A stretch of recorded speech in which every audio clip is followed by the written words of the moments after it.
Hey, it's me, Vicky Marie. Good morning, good afternoon, or good evening, wherever you are in this crazy world we're living in. So, I don't know where you are or if you know me. Some of you that are watching, you know me very well. You've been watching my channel for a while. Thank you so much. For those of you who are new, my name is Vicky Marie. I'm not always on the avatar. I do sometimes appear in person, but not today. So I'm based in Spain. I'm British, but I'm based in Spain. It is so hot. We're still under the heat dome, though it is cooler than maybe it was yesterday or the day before. But having said that it's cooler, it's still 35 degrees according to my computer. So it's that wet dish rag time. That's how you feel most of the day, just hide in the house, or that's what I do. I've lived in Spain for many, many years. So the sun, a long time ago, the hot weather lost its novelty for me. Although I don't like it when it's cold either. 22 degrees, that's my perfect temperature. So obviously at the moment we're well above 22 degrees. It's too hot. So it makes it difficult to think. I mean, listen, I'm lucky. I work at home. I work on the computer. I'm not out there, having to work in these elements. It's horrible, horrible hot weather. I always sympathise with people that do have to do that. Just must be awful. That's why half of Spain closes down in August. They're like very little gets done in the summer in Spain for that simple reason. So unless you work in an office with a nice air conditioning, etc., it's hard work. So what we're going to talk about today? Well, in this video, we're going to talk about Larry Murphy. Now, a lot of you won't have even heard of Larry Murphy. I'd never heard of Larry Murphy till about 2 weeks ago when somebody mentioned him to me, and I'm like, oh, who's that? So Larry, this is an Irish story. I cover quite a lot of Irish crime. I have a lot of subscribers from the old Emerald Isle on my channel. I've covered quite a lot of cases. And of course, a lot of cases from Ireland spill over to Spain, as do a lot of British cases, because, Spain is, as they say, the Costa del Crime, or the Costa del Crime. A lot of, just as, people from any country, when they get into trouble with the police or, they're on the run, they flee to another country, and Spain just attracts criminals, unfortunately. And the more you hear about it and the more criminals you hear about, you just think, my God, what must the Spanish think of the British? We're like, and the Irish, we're like this sort of, all our baddies flee to Spain and set up new lives in Spain, and go under the radar and hide in expat communities, reinvent themselves. Here in Spain, we call it the Gatwick diploma, because people do it with work as well. They get on the plane at Gatwick and they're, I don't know, the stack shelves in Tesco. They get off the plane in wherever they fly to, Marbella or, I don't know, Alicante or wherever, whichever part of Spain they come to, and suddenly they could be anything. They're a doctor, or they're a psychologist, or they're a builder, or they're a painter, or they're whatever. They literally get on the plane one thing, get off the plane, reinvent themselves, because the people that they meet here They don't know anything about them. So, if somebody tells you, oh, yeah, in the UK or in Ireland or wherever, I had my own business, or I did this or I did that, I've got a degree in whatever, I've got a certificate in this, that, and the other. People just accept it because they don't know any different. It's quite scary, actually. So, you've always got to be very skeptical. If you live in Spain, it's something you learn over years. I've been here so long, I can spot a mile off when someone's talking absolute crap about their background. But they're not these scary, sinister things, of course. Just because someone's lying about the fact they're a qualified builder or tiler or whatever they're saying they are, is not so important as somebody who comes over and they're convicts, either on the run or they've served their sentence, which probably was a disappointing sentence according to what British justice is like. But the more I'm finding out about Irish justice, I mean, what the hell is going on in Ireland? Oh my God, if you want to commit a crime, best go to Ireland and do it, because you won't get much of a sentence if you get any. It must be so galling to the victims' families, and just normal people who'd like to live their lives in safety. Thank you very much. Just disgusting what people get away with, isn't it? And that's one of this Larry Murphy. That's exactly what happened with him. Literally, I personally maybe got away with murder, allegedly, but certainly got away with a heinous crime, with a ridiculous sentence that he never even served the whole sentence. He's living his best life somewhere now as we speak. Maybe even in Spain. He's been to Spain before. He's been to Amsterdam. He could be back in Ireland. He could be anywhere. And that's why I wanted to do this case, because this man could be anywhere. Tomorrow he could be stood behind you in the supermarket queue. And when you find out what this man did and what he's suspected of doing, and he's never been proven for the other things, he's not a nice man. So you have to be aware of him. Stay away from him as much as you can. There's evil in that face, I think. And what he did was evil. Don't care, well, you'll find out when we look at the story. So take a good look at him. I mean, this was a photo when he was arrested. So this was quite a long while ago, but, his face isn't going to have changed that much. I think this is a bit of a more recent photo. He's not a nice man. What he did was horrible, as you're going to see. So, unfortunately, Spain is a place that criminals come to. I know nobody likes the fact that immigrants go into their countries and with criminal records, and in Spain it's just the same. These are British and Irish criminals come over to Spain, flee their countries. This is what criminals do, flee whatever country they're in, go to another country. And then the police there have to cope with them. And that happens in all countries. And it's not just immigrants, from other countries. It's immigrants from Britain and Ireland that do it in Spain. You have to understand there are bad people, unfortunately, all over. So all we can do is be aware. All we can do is be aware of these people. When he committed, the only crime that he's been convicted of was in his own country, in Ireland. And that's what we're going to look at. His victim luckily survived. But just makes me wonder how they must feel, how she must feel. We can't have her name. We don't know her name, obviously. Her name is a secret because, she survived, luckily for her, so she isn't going to want her name branded around everywhere. But he probably knows who she is. How do you think she felt after this man came out of prison? Well, wait and see when you've heard the story. So first of all, I want to say my thank yous. Thank you to everyone who watches my channel.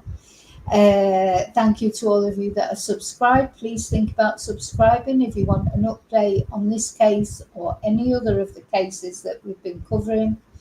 Thank you for sharing. Thank you for pressing like.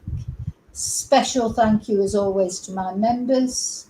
Every Thursday we have a special members live, an exclusive members live. Also members get to use these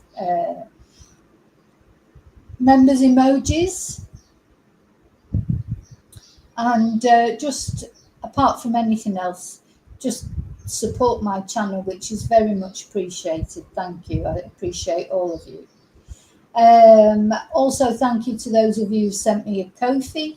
People buy me Ko-fis, which is very kind, and that helps to updating my equipment and going on location, which I've not been on location for a while. I've got a big location planned, just need to get around to it. In fact, I would be doing it sort of soon, except now, of course, we're into the summer. It's so hot everywhere, so expensive to go and stay, but look out for that in September. What else do I want to thank people for? Oh, nice emails that people send me. They send me information about cases I'm covering. They suggest new cases. I work through all the emails. Don't always get around to answering them straight away, but I always get around to looking at them at some point. Thank you to people who leave nice messages. I've had such lovely messages. Thank you. And yeah, thank you to everyone. I hope I haven't forgotten any thanks. Anyway, now I want to say thank you, of course, and hello to my lovely lurkers. So there are people who watch my channel, they don't like to join in the chat, but they like to lurk, as I do on other channels. There's nothing wrong with being a lurker. Sometimes the chat is not for you. It's not for me. I don't ever chat in other people's channels. But I do like to lurk sometimes. So there's nothing wrong with being a lurker. Thank you so much for watching. Also, my loathsome lurkers, because you do get some people who are lurking for a different reason. That's fine. Knock yourself out. Thank you for watching. And now I'm going to come into the chat and say hello to people who are brave enough to come into the chat. Oh, I nearly didn't do a live today because it's so hot, and I went down a rabbit hole this morning looking into a case. There's a case that I've looked into before, but I'm really looking into it big time now. And I just got into the rabbit hole about it this morning. So I was thinking, I'm not going to do a live. And then I thought, no, because you know what? This case of Larry Murphy, I've been wanting to talk about this for so long. And of course, at the moment, for any of you who watch my channel regularly, you'll know there's the mushroom murder trial going on. The jury are out for deliberations, and that has taken up a lot of my time. But gradually, as the jury have been out for deliberations, so there's not really much to talk about while we wait for the verdict, have caught up on a lot of the videos that I've been wanting to do for so long, and this is one of them. Hi, sheep farming. I'm very good, thank you. I hope you're well too. I don't know why I'm looking at the camera as I speak, because of course I'm not on camera, but as I'm talking, I'm looking at the camera. Hi, David. Are you feeling better now, David? Hope so. Hi, Bluebell. Hi, Darren. Hey, I can't call you idiot. Hi, IS. Great to see you on the live. Margot, yeah, Margot. Hi, Bluebell. Yeah, we don't want to say idiots. But we know you're Margot. So yeah, nice to see you on here. Yeah, it's like, yeah, when you think about it, years ago, of course, Britain deported all its criminals, didn't it? Hi, Fluffy. But the trouble is, if you deport them, then some other poor countries got to put up with them, haven't they? So why not just deal with them properly?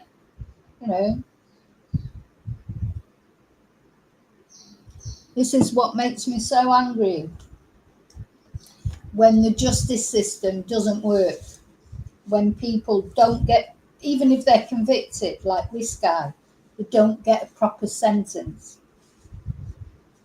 Now, so while his victim is probably terrorized and, you know, probably traumatized for the rest of her life, this guy's been living his best life, been to Spain, been to Amsterdam, got released from prison early. But not only that, because he is suspected of other crimes, even more heinous than the one that he was convicted for. Because the crime that he committed, he didn't actually murder the lady that he abused, and we'll see about that in a minute. But it was only a miracle. It was only a miracle. It wasn't because he didn't want to or he wasn't about to try to. He was disturbed in what he was doing. Otherwise, 100% that woman would be dead now, I believe. And he knows it. She was so lucky, though she won't feel lucky because after what had happened to her, she'll still never recover from the trauma. But at least he didn't get the chance to finish her off, if you like, because he was disturbed. So let's have a look at the story, because as I say, this is a story that I didn't know a lot about, so I've had to research it quite quickly. I'm going to put his picture up because I can't put her picture up. Normally I like to put the victim's picture up while I read to you what happened. So be prepared to get angry. I need an angry emoji, don't I, for the members? And there probably is an angry emoji somewhere on there. This man just literally, he did get away with murder, in my opinion, even with the crime that he was convicted of, because that woman would be dead now if it wasn't someone was looking after her that day, in the sense of that he didn't get the chance to actually kill her. He was disturbed. Well, he's definitely very disturbed. So let's just have a look at what happened. As I say, I can't, I don't know the name of the victim, which of course we can't know.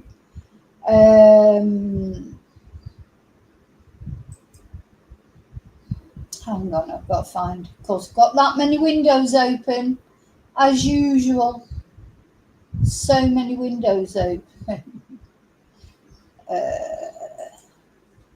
So I'm just going to read to actually read you about the crime that he committed, the crime that he was convicted for, and given pathetic sentence for, that he didn't even serve the whole sentence.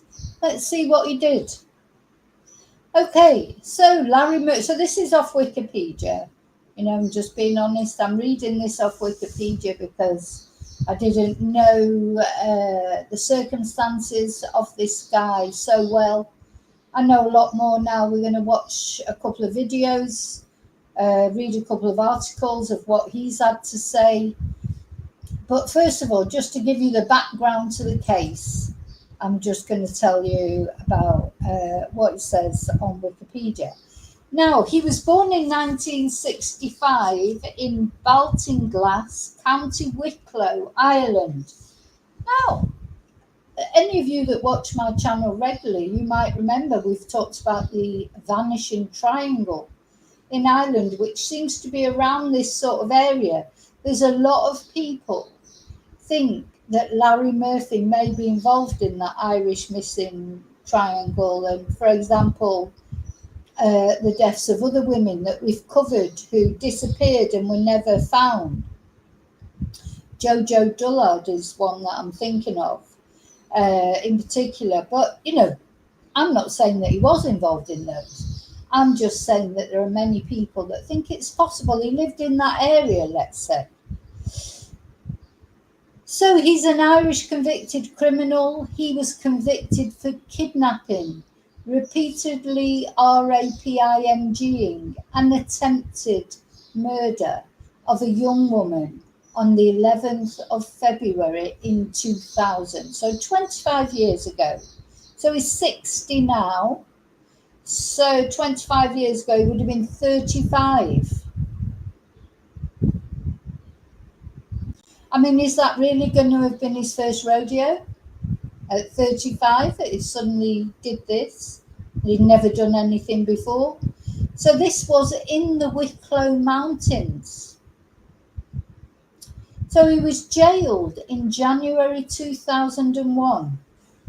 His sentence was 15 years, and he only served 10 years. Now let's hear what he did to this woman. So he kidnapped her. He locked her in the boot of his Fiat Punto car. Oh God, Larry, my God, you know, a Fiat Punto. Bloody hell, you're really going with the big boys, weren't you? He then drove to Kilkea in County Kildare, where he repeatedly RAPD'd her and beat her. He then locked her in the boot again, and he drove to Spinnan's Cross in the Wicklow Mountains. Why did he take her there? Why did he take her to the Wicklow Mountains, do you think? You know, why did he not release her? You know, if his only plan was RAPE, why did he not release her after the first session? But he didn't. Put her back in the boot, and he took her up into the mountains. Now, I'll let you all decide why he may have done that. Why do you think he put her back in the car and took her up to the mountains, I wonder?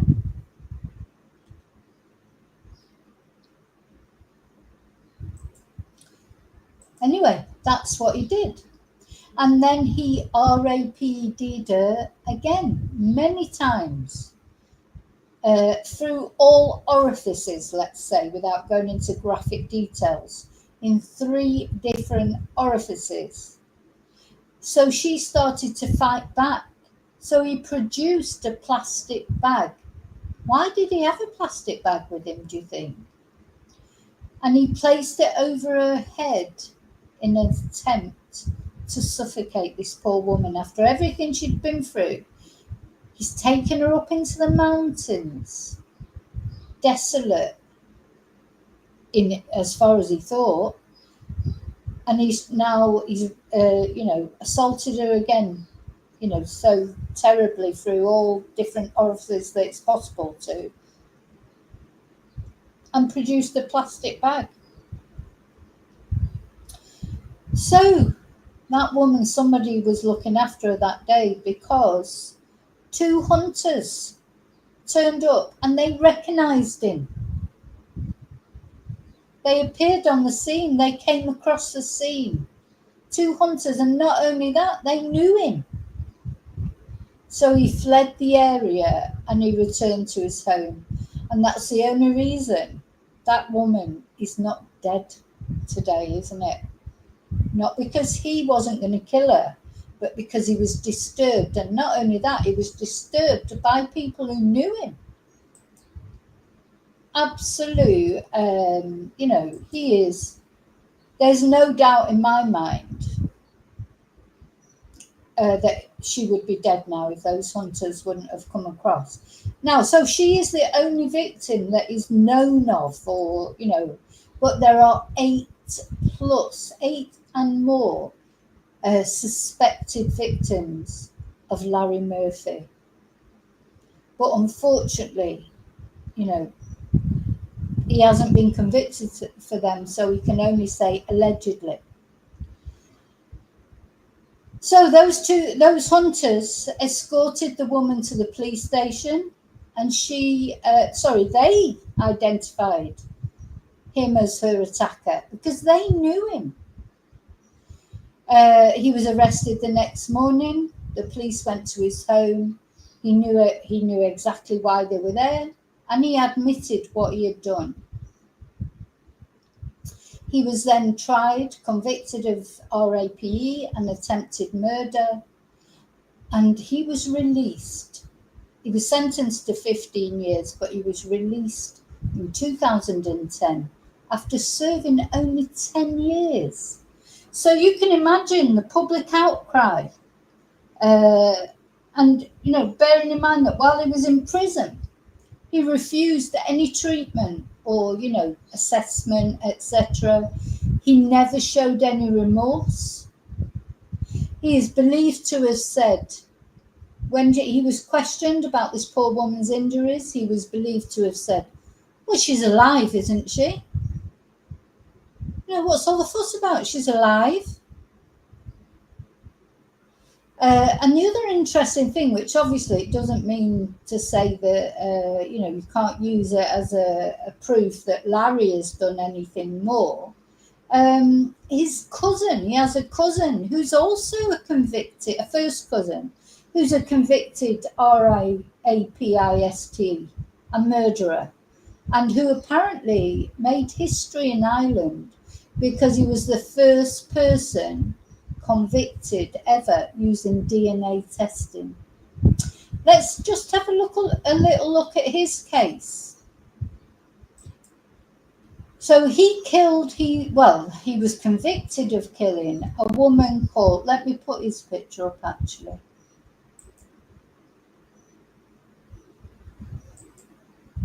He was convicted. So this is Larry Murphy's cousin, and he was convicted of killing this lady, who he just was following. He was just following her along and just got the urge. Now, he's a piece of shit, obviously, but the one thing I would say about him is that he did admit it, at least. So the woman he killed was Marilyn Rinn, and she was an Irish woman. She was murdered at the age of 41 after being attacked on the way home from a work Christmas party in the early hours of 22nd of December 1995. And as I said earlier, her killer was the first in Ireland to be caught using DNA testing. She lived in Blanchardstown, and she was employed in the civil service with the Department of the Environment. On the night of the 21st of December 1995, she attended a work Christmas party with her colleagues at the Sheeling Hotel in Raleigh. She left the party at 2 a.m. and later met with friends for food on O'Connell Street. Around 3 a.m., she took the Nightlink bus home from Westmoreland Street. And after disembarking near her home, she took a shortcut home, bless her, through Tolka Valley Park, where she was attacked. And she had been RAPD'd and strangled. So she was reported missing on St. Stephen's Day when she failed to turn up for a Christmas dinner at her parents' home.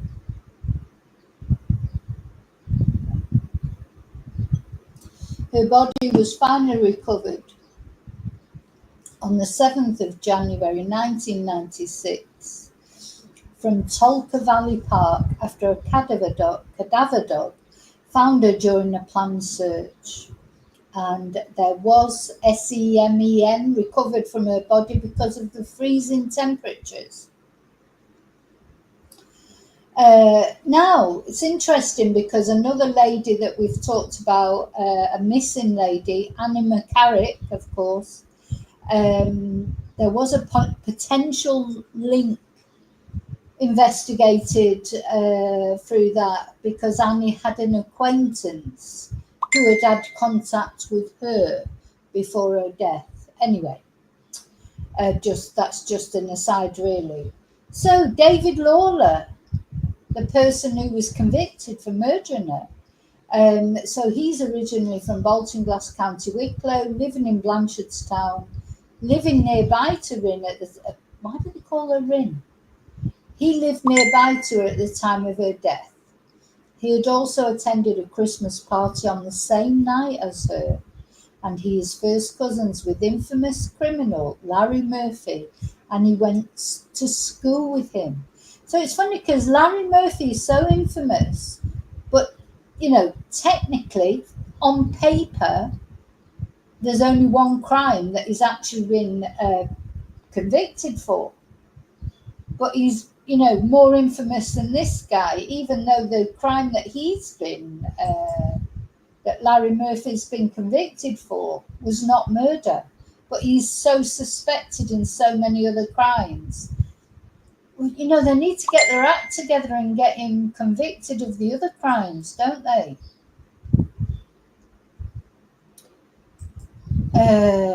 Anyway, going back to him. So he said. So anyway, the DNA confirmed that it was him, and he apparently confessed. So that's the one good thing he did. He did confess, and he said he was overcome by sex and homicidal impulses. He'd been walking home behind her through the Tolka Valley Park when he RAPD'd and strangled her on a spontaneous impulse. Prior to his arrest, he had used the internet to research DNA, and he falsely believed that evidence of his crime could not survive the elements, and that's why he consented to giving a blood sample. So he's been given life imprisonment because he pled guilty. I don't know what life imprisonment means in this case. You know, life imprisonment doesn't mean life, does it? So, you know, I just don't know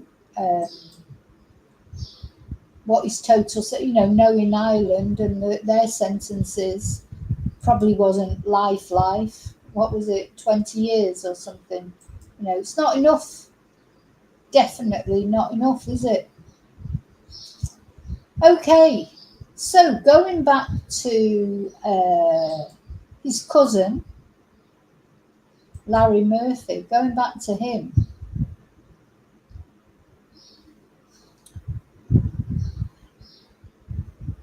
So as I say, he's only been convicted for one.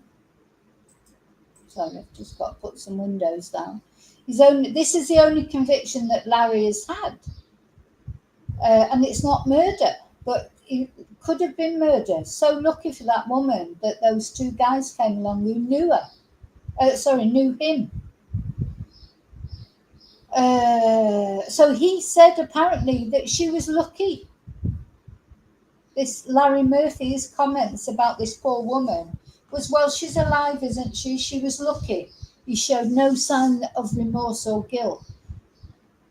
And even though a life sentence was available to the court, and that would mean that Murphy could be held in custody indefinitely, Judge Carney apparently sentenced Murphy to only 15 years, taking into account his guilty plea, which spared his victim having to testify in court.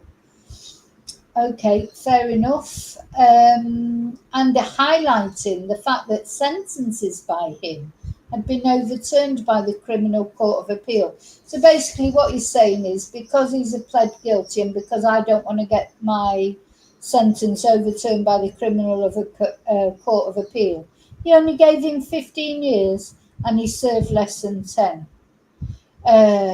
He was sentenced before the Sex Offenders Act was introduced in 2001. So he's not even subject to a post-release supervision order. He's just free as a bird. He can do what he wants, go where he wants. He's been to Spain already. He could be in Spain now. He could be living in your town. You could be next to him at the supermarket tomorrow. He could be anywhere, doing anything, free as a bird. Free as a bird, this guy. So there was a lot of opposition, as you can imagine, when he was released. And, you know, people from his village said that he wouldn't be welcome in the village. He was considered a high-risk offender, and he was visited by a member of the Gardaí every month, apparently. I bet he isn't now. So, apparently, soon after he left the country and took up residence in the south of Spain, where all the criminals come, isn't it? The south of Spain. But he was under surveillance by police. Then he moved to Amsterdam. And during his time there, witnesses reported that he frequented several bars, but was quiet and kept to himself. He drank and smoked cannabis regularly, and at times approached and attempted to strike up conversation with young women. I mean, the thing is, if he was in Amsterdam, All due respect to those poor ladies of the night, but he wouldn't really, who knows what happened, what he was doing with them, because they won't tell, will they? So in time, the media became aware of his location, and under increased scrutiny from Dutch police, he moved to Spain. So living in the south of Spain in late May 2011, we don't want all these fuckers here. We don't want them. Fuck off and go back to your own country where you come from. Don't bloody come to countries. We don't want you in Spain.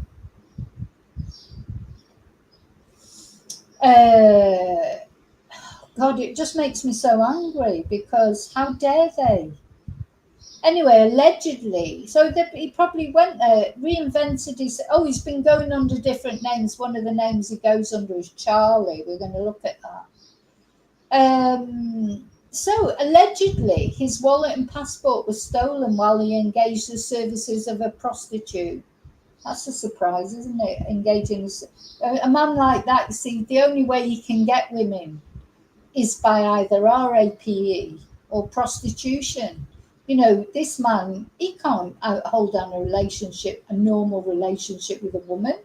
Women won't be interested in him. So he either has to pay for it or he has to take it.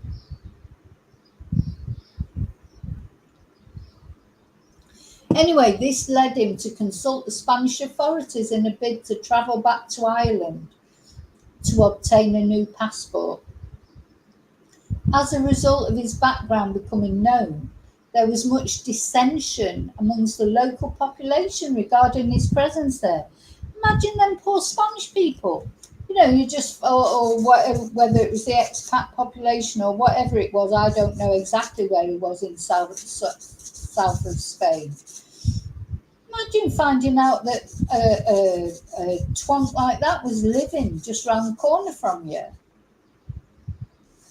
So as a result of his background becoming known, there was much dissension amongst the local population regarding his presence there. And 2 weeks later, after his new documents, he went back to Ireland. So it was in Ireland they didn't want him. Oh yeah, so bugger off back to Spain. He apparently, I'm only reading off Wikipedia here, he returned to southern Spain. In November 2012, he was photographed by journalists in Amsterdam, where he was found living with a friend who was a convicted double rapist. I mean, these people, they find each other, don't they, as well? So he's living with a friend who's also a convicted double rapist. He's a piece of shit, isn't he? And his friends are pieces of shit as well. This guy is just, don't get much lower than him, and there's more. There's definitely more with this guy, I think. 100% is more with this guy. More to find out sooner or later. Anyway, this was aired on a 60-minute exclusive episode of TV3's primetime midweek TV programme. So in January 2013, there were some local rumours that had been seen in Saggart in County Dublin, but this was denied by crime journalist Paul Williams. How would he know? Who stated he was living in Amsterdam. Then in June 2000, so don't think you won't get away with it, because in June 2014, it was reported that he was living in South London under an alias, Charlie, working as a carpenter. So that was London. I mean, he could be anywhere. Scary, isn't it? Literally could be living next door to you. So anyway, there are some actual social media networking pages that concentrate on where is Larry Murphy, to let people know, where he might be. Sometimes they get the trouble with those is, are they true or not? Are they just alarming people? So anyway, apparently these alleged sightings that are given on social media pages, they have even led to an arson attack on the premises where he was supposed to be staying. So that's not right, is it? That's not good. Because they often occur in, according to this, they often occur in rural villages and towns and result in mild panic. I mean, it would be pretty panicky, wouldn't it, if you found out he was living near you? So apparently this happened when he was alleged to have been resident at a popular country lodge hotel in County Tipperary. So, thing is, you have to take things with a pinch of salt in a way, because if somebody just announces, oh yeah, Larry Murphy's living in wherever, it has to be proven, doesn't it? Anyway, never mind. So apparently he's done some interviews. I was looking for his interviews. I couldn't find his actual interviews. But anyway, so let me put that window down. Got a couple of windows I've got to put down. And then let me just show you this. Actually, this is just really different photos of him, just so you've got an idea. I mean, I think you've got an idea already. Hi, Lily. I think you've already got an idea of what it looks like from the photos I've taken. But of course, he might have changed his appearance, could have a beard, could even be wearing a wig. I mean, just don't know.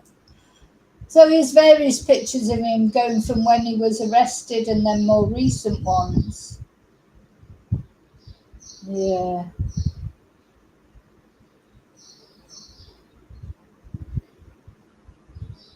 Predator, monster. So the thing is, although he's only been convicted of one crime, there are a lot of other crimes that it's thought that he may have been doing. One I'm going to show you. And this has not been proven. Let me just put my... God, how many windows have I got open? Goodness me.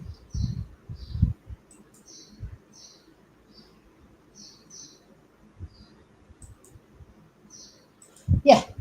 One of the people that he possibly was involved with, or it's thought he might be involved with, is a lady or a girl called Deirdre Jacob.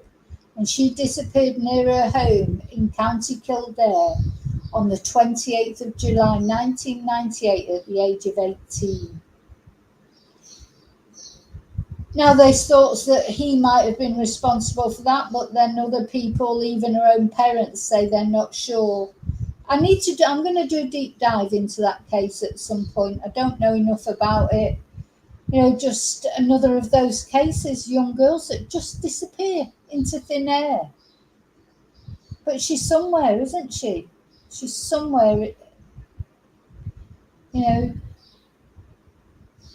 But apparently there was a connection, because Deirdre's maternal grandmother had a piece of paper with his name and phone number on. And he apparently had left his contact details with Deirdre's grandmother as he was making wooden children's toys. And she owned a shop. But this was years before Deirdre disappeared. So I don't know. Let's have a look at a picture of Deirdre, actually.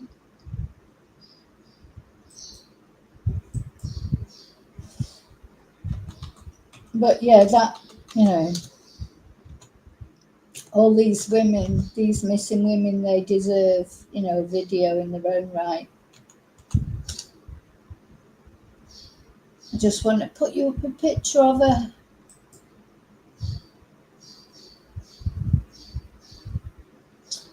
So, here's some photos of Deirdre. 18 years old. Disappeared. 25 years ago. Or more probably now, a few more. So I will do a closer look at Deirdre's case. These parents, I'm presuming they're still alive, they haven't had an answer. They want some answers, don't they? Was it anything to do with him? The problem is there's that many bloody predators out there, you know? There's other predators it could be as well. So, was he involved in the Deirdre Jacobs case? That's not the only one that is alleged to maybe be involved in. Okay, what we're going to look at now is we're going to look at a video now.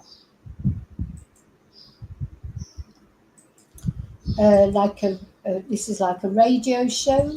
Did Larry Murphy admit to murder? Because apparently the reason as well that the police are thinking that maybe Larry Murphy did kill Deirdre Jacobs is allegedly he confessed to it while he was in prison. Let's have a look. Convicted rapist Larry Murphy allegedly told another inmate that he was responsible for the murder of missing woman Deirdre Jacob. For more on this, I'm joined on the line by Stephen Breen, who is crime editor with the Irish Sun. Good morning, Stephen. Good morning. So Larry Murphy has apparently told a fellow inmate that he was responsible for this. What's the details that you have? Yeah, well, Anton, this is the 25th anniversary of the disappearance of Deirdre Jacob. It was initially treated as a missing persons case, but in recent years, Gardaí upgraded the case to a murder inquiry, and as part of their investigation, they had identified Larry Murphy as a person of interest, and that was mainly to do with his modus operandi when he abducted and raped another lady in January 2000. But they identified him as a person of interest because he was working in the Kildare area at the time of Deirdre Jacobs.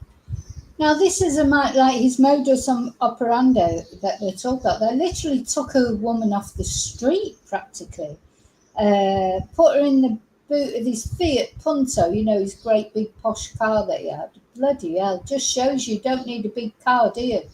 Fiat Punto. I mean, you know, I think Larry Murphy, I don't know if he's even watching this or whatever, but he's a bit of a pathetic person, really, isn't he? He's a bit of a pathetic person. What sort of, you know, these sort of people, they commit these sort of acts to make them feel powerful because they're not powerful. They're not powerful. So exerting power over another person, whoever it is, and normally it's somebody obviously who's vulnerable, you know, because they wouldn't try and exert power over somebody who's more powerful than them. You know, he's probably a bloody coward when it comes to men and things, you know, he wouldn't stand up to like a big guy or whatever. But no, he'd pick on a woman because women are easier to overpower. So he's probably plucked this. I'm not saying it's him who's done this with Deirdre Jacobs, but apparently he confessed to it. Now, he could have confessed to it just out of bravado and like showing off, because that's the other thing these idiots do. You know, it's like, oh yeah, I'm a big man, I killed Deirdre Jacobs, as if that makes you a man. You're nothing of a man, Larry, because that's not what men do. Real men do not do that. You know, real men look after their families, treat women nicely, look after their mums, look after whoever, go to work every day. You know, even though sometimes maybe they don't feel like it. That's what real men do. You're not a real man. But he could have been just bragging because, you know, when he was in prison, maybe that made him feel like a bit more of a real man. I don't know. It's sad, isn't it, really? Disappearance, but crucially for Gardaí, they received an information and a statement from a prisoner who was serving life for murder. This prisoner came forward, and the prisoner indicated that he was willing to make a statement against Larry Murphy. This prisoner had been in communication with the Gardaí between 2010 and 2018 and had been treated by Gardaí, or classed as a credible witness.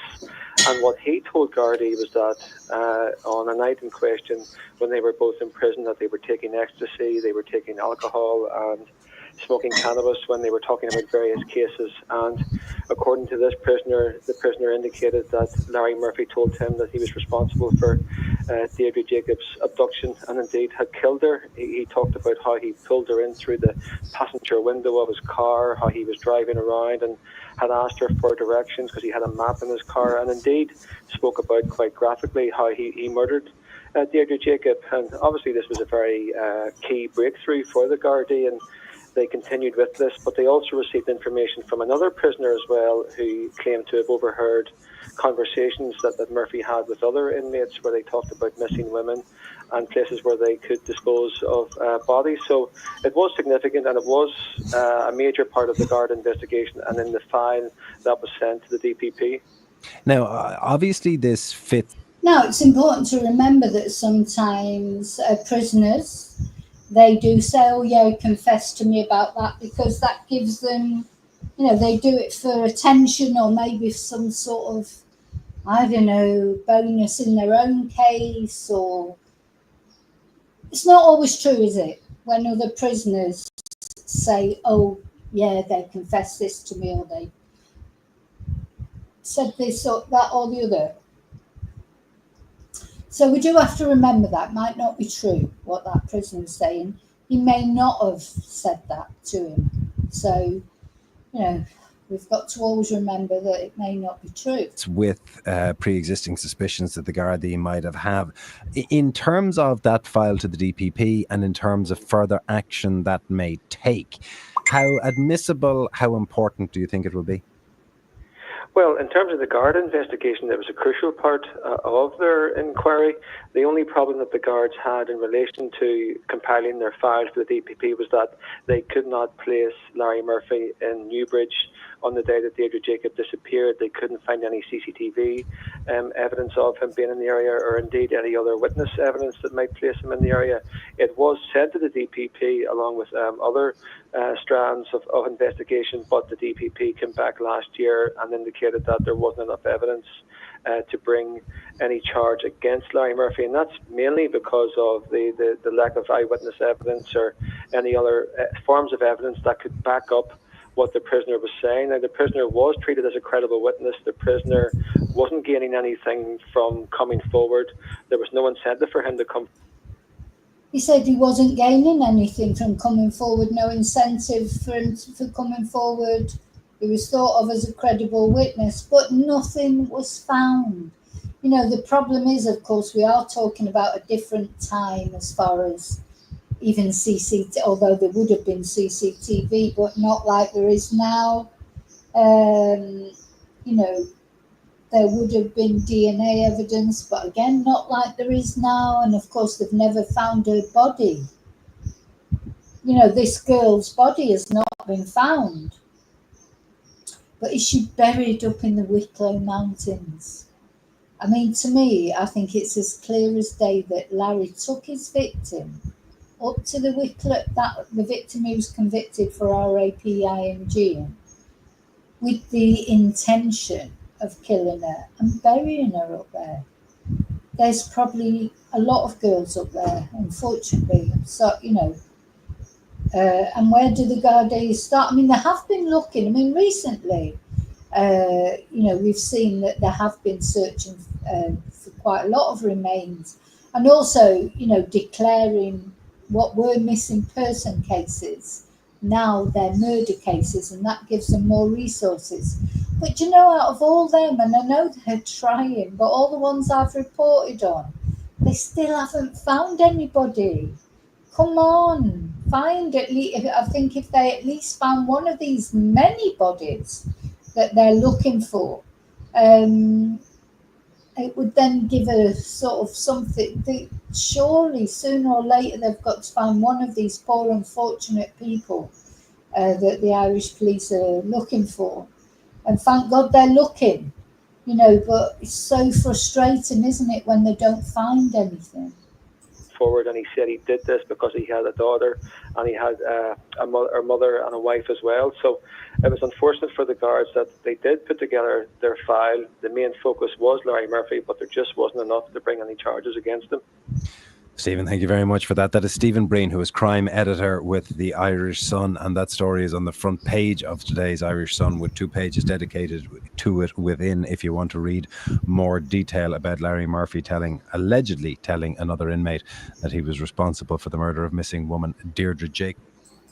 So what do you think? Do you think Larry Murphy has committed more crimes, or do you think he just did that one crime and that was it? Okay, so now I want to, there's loads of articles about Larry. To be honest, he doesn't look very well on this picture. So do you know what? Karma will catch up with him one way or the other. Because at the end of the day, Larry, only you and your God know what you've done, what you haven't done. And you'll get your karma one way or another, that's for sure. So apparently they caught up with him, the Irish Independent caught up with him, and they managed to get a chat with him, and he said he was sorry for RIPIMG and the woman, but he denies killing anyone. So he would have killed that girl, he would have killed that woman if those fishermen wouldn't have come along, wouldn't he? He produced a plastic bag, he was trying to suffocate her with it. If they wouldn't have come along, nobody would have saved that woman. Anyway, apparently he said sorry for the rape and attempted murder of a young woman in 2000. He's 49, or when was this? He's older than that now, that's for sure. Oh, it says 6th of July 2025. I thought he was 60.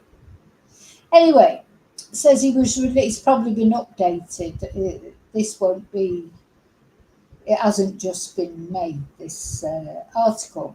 So he was released in 2010. He's reported to be now living under a false name in London. So if you live in London, watch out for this man. Irish accent. Charlie. Don't let him in your house to do some carpentry work. This man is about as bad a man as you can get. Just look at, I tell you, Larry, if you're watching this, you need to get yourself checked out. You're too pale. Something wrong. So he was photographed by the Irish Sun with a female companion having a drink in the city. Do you think she knows about him? About his background, if she's a girlfriend or whatever? Oh my God. Imagine you meet someone at work or something, you don't know anything about their history. He might be one of those twonks who comes over as being real charming, and there she is sat with a man who's done the terrible thing, that even the one thing that we know he did is bad enough, let alone the things that he possibly did as well. So it's understood he's been living under 4 different aliases in the city, most recently as Charlie the Carpenter. When approached by reporters from the tabloid, he initially denied his identity, claimed his name was Charlie. But when he was pressed, he eventually apologised for his crime. "Of course I'm sorry," he said. Oh, here's another lady. He was also asked about Eva Brennan, one of several women who went missing in Mid Leinster region during the 1990s. He responded, "Who's Eva Brennan? No, I didn't kill anyone." So apparently the Gardaí launched Operation Trace. Remember, we're working our way through the victims. I've done a couple of them, done a couple of videos to raise awareness of a couple of them, but there's so many of them. Going, this Wicklow Mountains thing. It's I think that's, what's the word I'm looking for? There's a reason, that it's sort of telling that he took that lady to the Wicklow Mountains. He's taking other women there, I'm sure. Allegedly. So, the Gardaí launched Operation Trace in a bid to locate the women who went missing in the Vanishing Triangle during the 90s. To date, no remains of the 8 missing women have been found, or anyone charged in relation to their disappearances. And it is reported that the woman that was pictured with Murphy was made aware by British police of his conviction.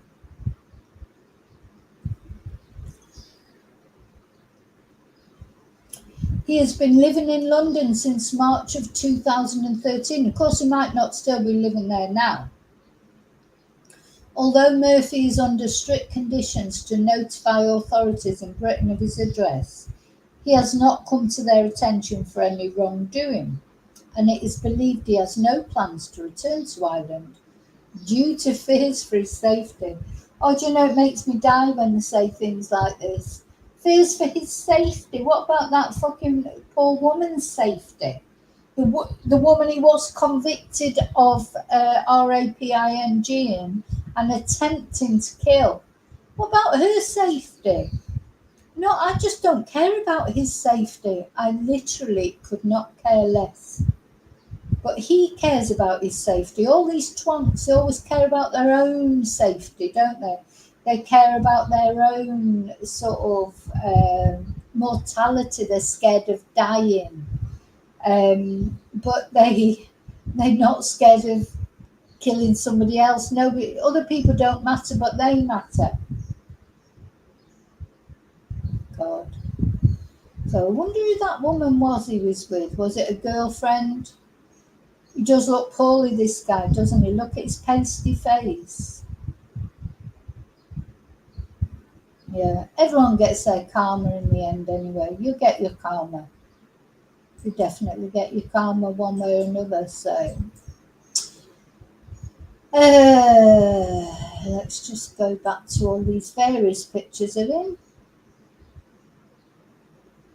There he is, out there, living his best life.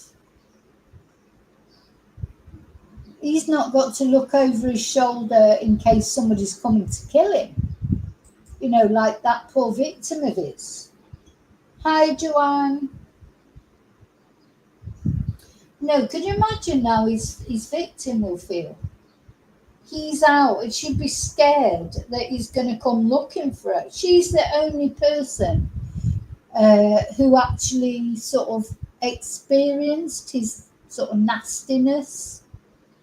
Probably if it wasn't for her, you know, she's going to feel vulnerable, isn't she? She's going to feel like he could come looking for her, couldn't he? Could easily come looking for her. Bless her. Bless her. You would only ever feel safe if he was behind bars, wouldn't you? You would only feel safe if if he was behind bars. Okay, I think that's all I've got to tell you today about Larry Murphy, but I've been wanting to talk about Larry for a little while, and of course it's all about the let's have a look at this, just 1 minute.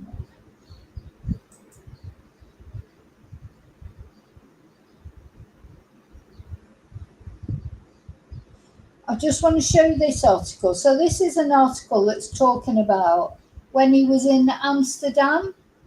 Serial killer suspect Murphy teams up with double rapist. You know, you judge a man by the company he keeps, don't you? He's got a first cousin who's been convicted of murder and rape. They could have been involved in it together, couldn't they? And maybe... Anyway, that's just speculation, so I don't know. But Larry Murphy, the main suspect for the murder of 3 women, this Irish Independent article says, the main suspect for the murder of 3 women here in Ireland has made friends with an Irish double rapist in Amsterdam.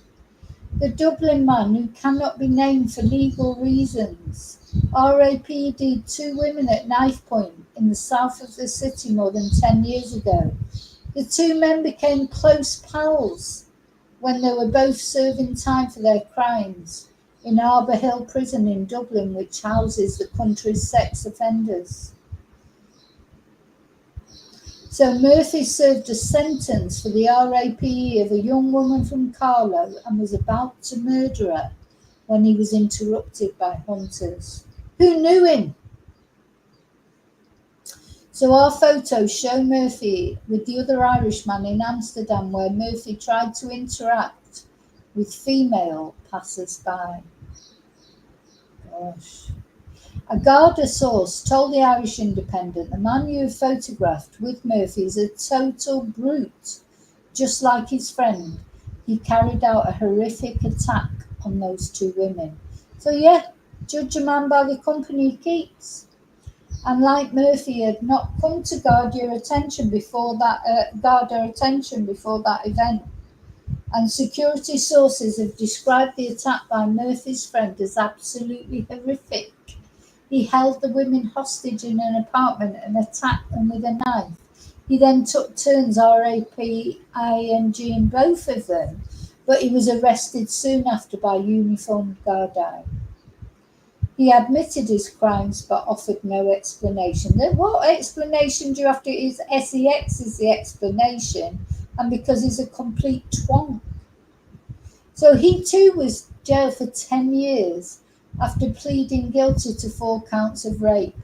Now, I would ask you, my chatters, I ask you, anyone who's watching on Catch-Up, or that was your daughter, one of those women that had been RAPD'd, your daughter, your sister, your mum, your girlfriend, your wife, would you be happy with a 10-year jail sentence for someone doing that? Why is that so low?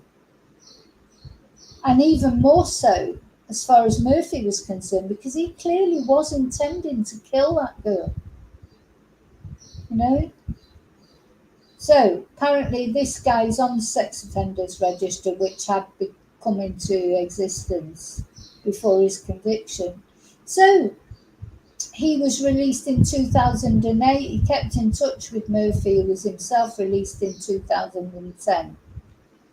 So they actually then were living together in Amsterdam. Dear me, dear me. I mean, do you know what? To get off on RAPE is, as I say, that's nothing. It's got actually nothing to do with SEX. Because men who get off on RAPE, most men wouldn't want to RAPE a woman. It wouldn't occur to them because they wouldn't want that, you know, men who enjoy it, it's the power that they enjoy. It's not really the physical act. It's the power, because why would you do, you know, how could you find pleasure in that?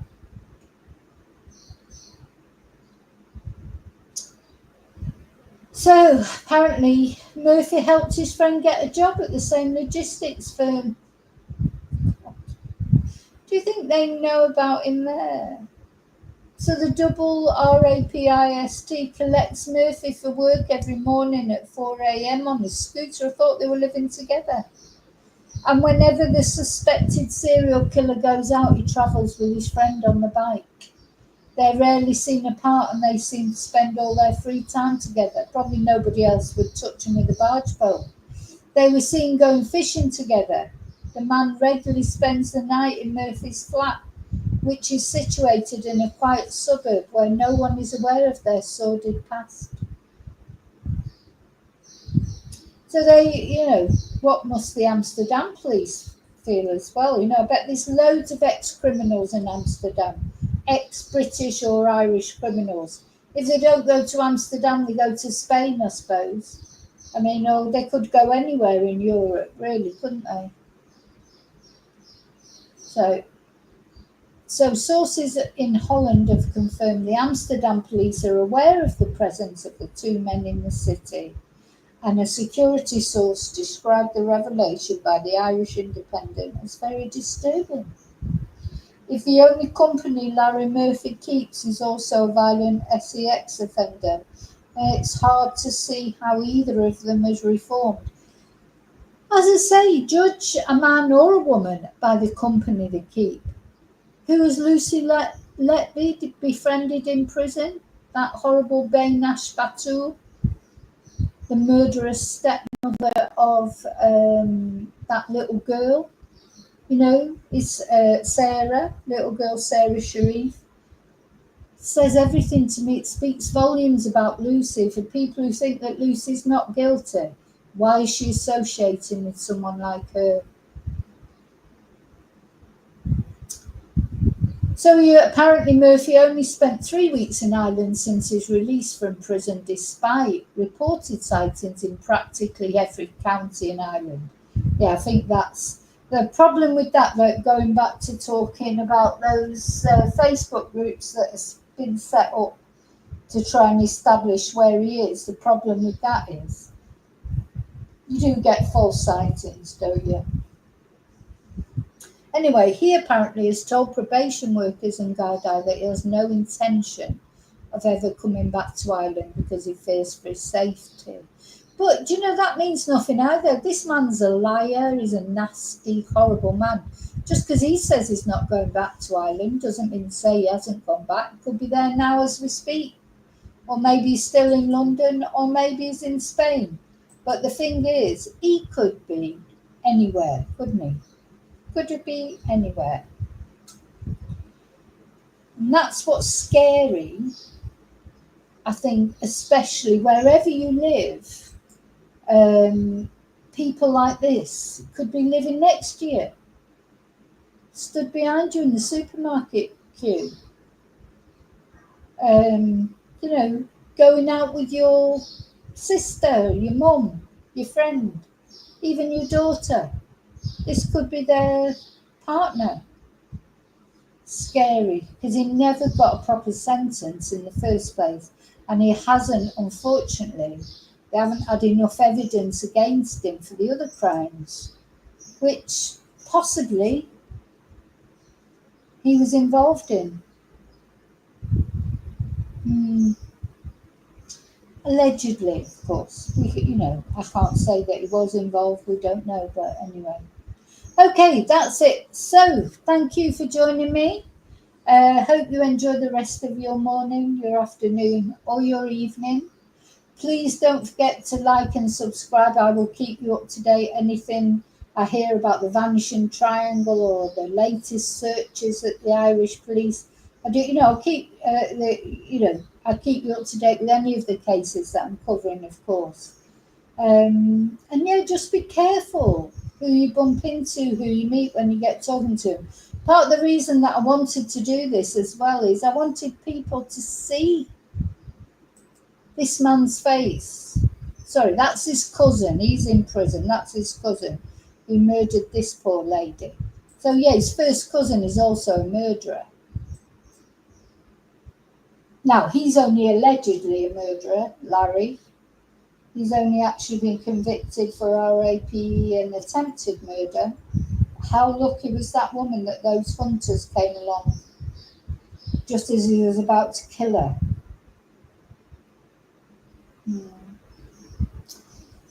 Okay, so yeah, remember that face. And if you see it anywhere, get on the phone to the police or get away from him. I mean, the thing is, it's not illegal to be alive, unfortunately, well, as far as he's concerned. It's not illegal. He's been released. He's gone through the justice system. It's the fault is with the justice system that has released him and hasn't managed to convict him for other crimes that he possibly is guilty of. That's not his fault. So, at the end of the day, he's wandering around somewhere, living his life, whether it's London, Ireland, Spain, Amsterdam, or Timbuktu. He's entitled to do that because as far as the justice system is concerned, he's paid his debt to society. But it's important that everyone's aware of him and who he is, because he's not a good person. He's not safe to be around. Anyway, thank you. I'll see you really soon in the next video. And as always, may your God go with you. And Larry, if you happen to be watching, you really did get away with it in this life, but will you get away with it in the next? Probably not. Bye.